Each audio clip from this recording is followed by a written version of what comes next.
एक गिलहरी, गिलहरी तो जानते हो, एक गिलहरी समुद्र की रेती अपने शरीर में लगाकर और भागी भागी जावे और पत्थरों के ऊपर अपने शरीर को छटपटा के दौड़ावे। हनुमान जी गौर से देखे, हनुमान जी बोले देखो गिलहरी भागो यहां से। गिलहरी बोली क्यों? हनुमान जी बोले तुम्हारा छोटा सा शरीर, बड़े बड़े बंदर, अभी कोई पैर रख दे तो मर और जाओगी नाहक में शरीर गवा दोगी। बंदरों के बीच में, बड़े बड़े बानरों के बीच में तुम अपना शरीर लेकर मत घूमो, और तुम्हारे ये छिटकने से, दो चार रेत के कण डालने से पुल नहीं बनना है। गिलहरी कुछ नहीं बोली, दोनों हाथ ऐसे करके खड़ी हो गई, मानो हनुमान जी को चिढ़ा करके कहने लगी हो कि तुम बड़े हो तो क्या हुआ, हम भी छोटे हैं, हम भी अपने स्तर से काम भी तो कर रहे हैं। हनुमान जी ने गिलहरी को बहुत समझाया, लेकिन गिलहरी नहीं मानी। गिलहरी कहती अगर हम छोटे हैं तो सेवा तो करेंगे। जब गिलहरी नहीं मानी तो एक बार हनुमान जी के ही पांव के अंगूठा के छोटे से भाग से गिलहरी की पूंछ दब गई।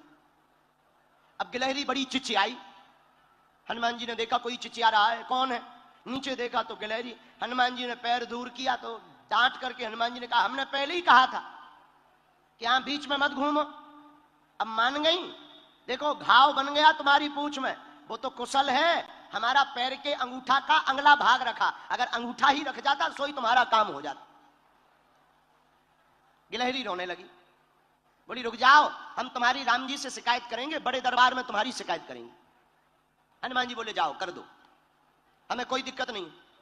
आहा, गिलहरी भागी भागी राम जी के पास गई। हमारी पूंछ देखो। गिलहरी की भगवान ने पूंछ देखी, बोले ये घाव कैसे हो गया? महाराज ये एक बहुत बड़ा बंदर है आपके यहाँ, उस बंदर की करामात है ये।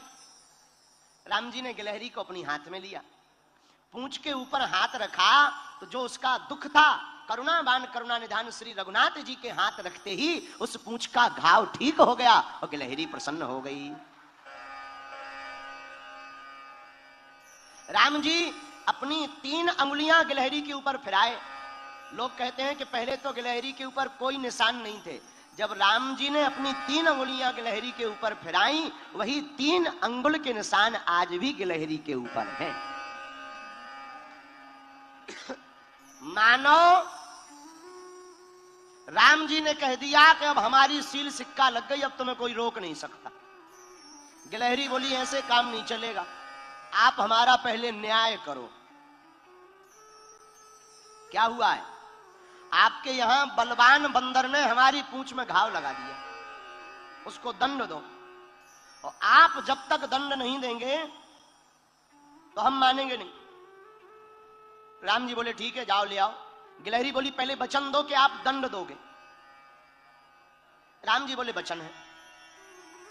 गिलहरी भागी भागी हनुमान जी के पास गई, बोले चलो, और आपको प्रभु ने बुलाया है बड़े दरबार में, बड़े बड़े बलवान बन रहे थे, बड़े बुद्धिमान बन रहे थे, आओ अब हम तुम्हें ठिकाने लगवा कर मानेंगे। हनुमान जी बड़े हंसे कि ये गिलहरी बड़ी विचित्र है, बहुत परेशान कर रही है।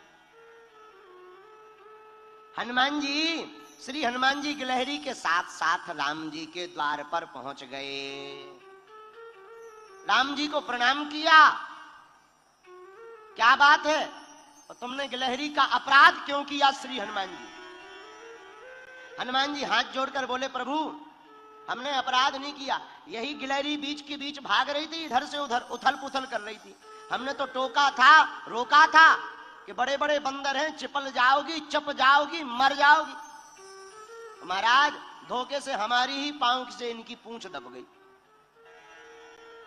आहा, राम जी बोले सुनो, अपराध तो किया ही है। पर हनुमान जी ने गिलहरी से पूछा एक बात बताओ, तुम्हारे रेत के कण डालने से समुद्र का पुल बनना नहीं है, फिर भी तुम इतनी परेशान क्यों हो रही थी?